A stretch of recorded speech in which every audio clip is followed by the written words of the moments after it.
भारत माता की।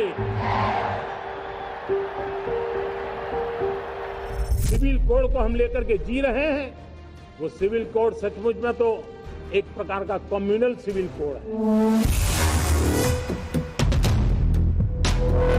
इसमें एक सेकुलर सिविल कोड हो। हमने कम्युनल सिविल कोड में 75 साल बिताए हैं, तो हमें सेक्युलर सिविल कोड की तरफ जाना होगा। आजादी के 78वें साल में लाल किले की प्राचीर से 98 मिनट के अपने भाषण में जैसे ही देश के प्रधानमंत्री नरेंद्र मोदी ने सिविल कोड का जिक्र किया और बीते 75 सालों से चल रहे सिविल कोड को कम्युनल सिविल कोड की संज्ञा दी, तो तूफान खड़ा हो गया। जमात की राजनीति करने वाले ओवैसी से लेकर इसी जमात को तुष्टीकरण के भ्रमजाल में फंसाकर वोट बटोरने वाली पार्टियां आग बबूला हो गई। 70 सालों से सत्ता में रही कांग्रेस को सबसे ज्यादा दर्द हुआ। कम्युनल शब्द सुनकर ही बौखला गई कांग्रेस। लगा जैसे मोदी ने क्या ही बोल दिया। लगता ही नहीं कि देश का प्रधानमंत्री बोल रहा, लगता है बीजेपी का एक छोटा मोटा नेता बोल रहा है। ये अच्छी बात नहीं है। प्रधानमंत्री हैं देश के, उनको अपने पद की मर्यादा का ध्यान रखना चाहिए। संविधान की शपथ लेते हैं और बाबा साहब अंबेडकर द्वारा बनाया गया कोड, उसको आप कम्युनल कोड कहते हैं। Who's taking him seriously? The Prime Minister wanted to bring in bills that were going to divide this nation. What happened to those bills? A united opposition ensured those bills couldn't go through. What happened to the attempt to silence people who are asking critical questions? That bill had to be withdrawn. The reality is that the Prime Minister is a much weakened man today, both morally, politically and otherwise. And these are hot air balloons being floated to somehow distract people, to somehow polarize people. But these things, India has rejected this. It's high time he realizes that. Constitution is first. Constitution is above everything. Prime Minister भी कहते हैं Constitution is above everything. Constitution जो allow करेगा वही तो होगा।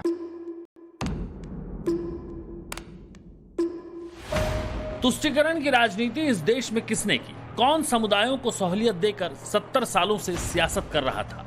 अब ऐसे में अगर देश के प्रधानमंत्री एक देश एक कानून की बात कर रहे हैं, तो इसमें इतनी तिलमिलाहट क्यों है?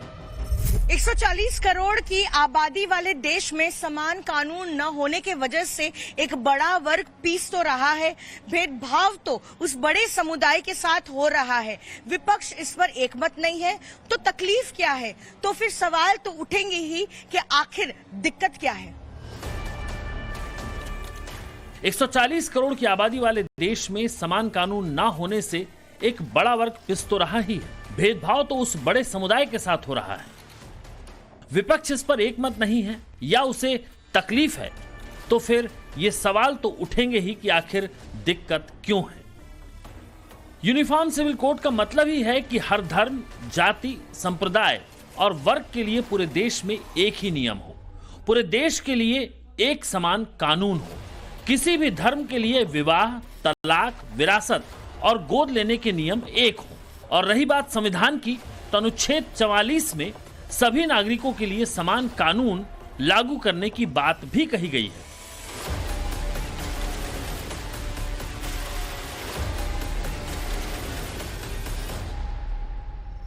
संविधान की प्रस्तावना में धर्मनिरपेक्ष लोकतांत्रिक गणराज्य के सिद्धांत के पालन के लिए जब पूरे देश भर में समान नागरिकों के लिए समान आपराधिक संहिता है, तो देश के सभी नागरिकों के लिए समान नागरिक कानून क्यों नहीं होना चाहिए? हमारे देश में सुप्रीम कोर्ट ने बार बार यूनिफॉर्म सिविल कोड को लेकर जो चर्चा की है, अनेक बार आदेश दिए हैं, क्योंकि देश का एक बहुत बड़ा वर्ग मानता है और उसमें सच्चाई भी है कि जिस सिविल कोड को हम लेकर के जी रहे हैं, वो सिविल कोड सचमुच में तो एक प्रकार का कम्युनल सिविल कोड है, भेदभाव करने वाला सिविल कोड है। ऐसे सिविल कोड से जब संविधान के 75 वर्ष मना रहे हैं और संविधान की भावना भी जो हमें कहती है करने के लिए, देश की सुप्रीम कोर्ट भी हमें कहती है करने के लिए, और तब जो संविधान निर्माताओं का सपना था, उस सपने को पूरा करना हम सबका दायित्व है। आजादी के बाद से ही जब जनसंघ था, तब से ही 3 एजेंडे प्राथमिकता में रहे। बीजेपी जब सत्ता में आई तो उसने अपनी प्राथमिकता में तीनों एजेंडों को रखा। पहला एजेंडा था जम्मू कश्मीर से अनुच्छेद 370 को हटाना, दूसरा एजेंडा था अयोध्या में राम मंदिर का निर्माण करना, और तीसरा एजेंडा था देश में समान नागरिक संहिता लागू करना, यानी कॉमन सिविल कोड लाना।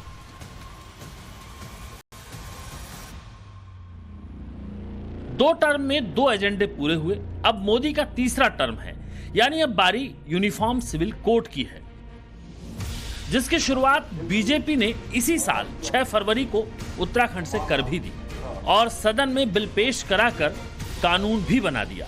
अब बारी इसे पूरे देश में लागू करने की है, जिसका संकल्प मोदी ने 78वें गणतंत्र दिवस पर लाल किले की प्राचीर से ले लिया है।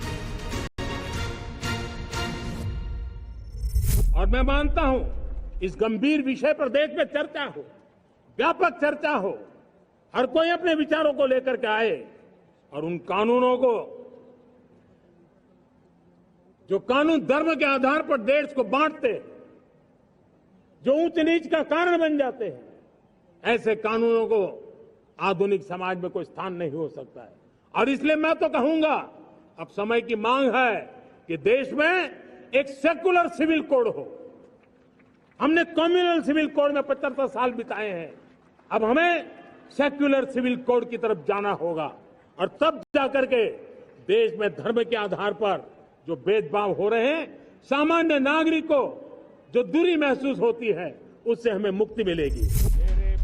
देश के प्रधानमंत्री इसे थोपने की बात नहीं कर रहे हैं, वो इस मुद्दे पर व्यापक चर्चा के पक्ष में हैं। इतना ही नहीं, देश के 22वें विधि आयोग ने पिछले साल 14 जून को यूसीसी पर सार्वजनिक और धार्मिक संगठनों के तमाम पक्षों से 30 दिन के भीतर अपनी राय देने को भी कहा था।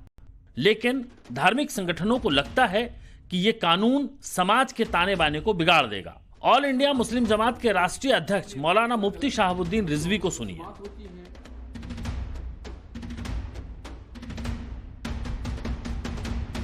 प्रधानमंत्री नरेंद्र मोदी जी ने आज लाल किले से जो भाषण दिया है और उसमें उन्होंने समान नागरिक संहिता के लागू करने और उसके निफाज की बात की है, तो प्रधानमंत्री की इस बात से भारत का मुसलमान मुतमईन संतुष्ट नहीं है।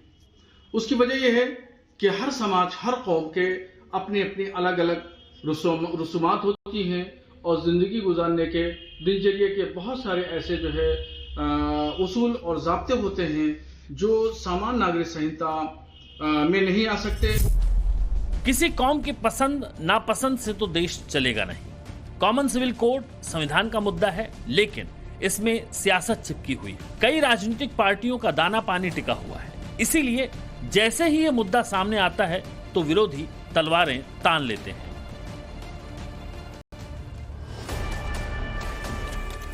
यूनिफॉर्म सिविल कोड दुनिया के कई देशों में है, जिसमें America, Ireland, Pakistan, Bangladesh, Malaysia, तुर्की, इंडोनेशिया, सूडान और मिस्र जैसे देश शामिल हैं। लेकिन ओवैसी जैसे नेता इसे डाइवर्सिटी का चोला पहनाकर भारत में लागू होने देना नहीं चाहते। भारत का जो सेकुलरिज्म है ना, जो कॉन्स्टिट्यूशनल सेकुलरिज्म है, वो इंग्लैंड के सेकुलरिज्म से अलग है, फ्रांस के सेकुलरिज्म से अलग है, अमेरिका के सेकुलरिज्म से अलग है। इस बात को आपको समझने की जरूरत है। ये भारत के सेकुलर जो कॉन्स्टिट्यूशनल सेकुलरिज्म है, ये बिल्कुल अलग है।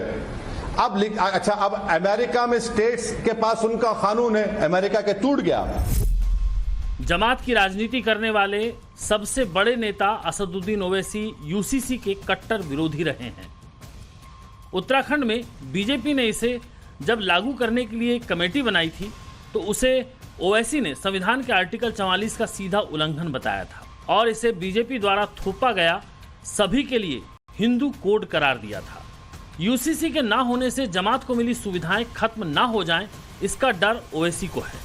न सिर्फ ओवैसी को, अल्पसंख्यकों की राजनीति करने वाली कांग्रेस भी इस मुद्दे में संविधान का अपमान खोज रही है। जयराम रमेश ने अपने ट्विटर हैंडल में लिखा कि ये कहना कि हमारे पास अब तक सांप्रदायिक नागरिक संहिता है, डॉक्टर अंबेडकर का घोर अपमान है। जो हिंदू व्यक्तिगत कानूनों में सुधारों के सबसे बड़े समर्थक थे, जो 1950 के दशक के मध्य तक वास्तविकता बन गए। इन सुधारों का आरएसएस और जनसंघ ने कड़ा विरोध किया था। हालांकि कांग्रेस को आज लाल किले की प्राचीर से मोदी विरोध का एक मौका और मिला है। जब देश के प्रधानमंत्री लाल किले से भाषण दे रहे थे तो नेता प्रतिपक्ष राहुल गांधी 5वीं पंक्ति में बैठे थे। आज स्वतंत्रता दिवस समारोह पर नेता प्रतिपक्ष राहुल गांधी को 5वीं लाइन में बिठाकर नरेंद्र मोदी आपने अपनी कुंठा तो दिखा दी, लेकिन इससे राहुल गांधी को कोई फर्क नहीं पड़ता है। कोई फर्क नहीं पड़ता कि वो 5वीं रो में बैठे या 50वीं रो में बैठे, वो जननायक है और उसी शिद्दत से लोगों के मुद्दे उठाएंगे जैसे वो उठा रहे हैं। हालांकि राहुल गांधी जानबूझकर 5वीं पंक्ति में बैठे या ये चूक हुई, ये बड़ा सवाल है। प्रोटोकॉल के मुताबिक नेता प्रतिपक्ष एक संवैधानिक पद है जो कैबिनेट रैंक का होता है और इस पद के हिसाब से राहुल की जगह 5वीं पंक्ति में नहीं होनी चाहिए। ब्यूरो रिपोर्ट, टाइम्स नाउ, नव भारत।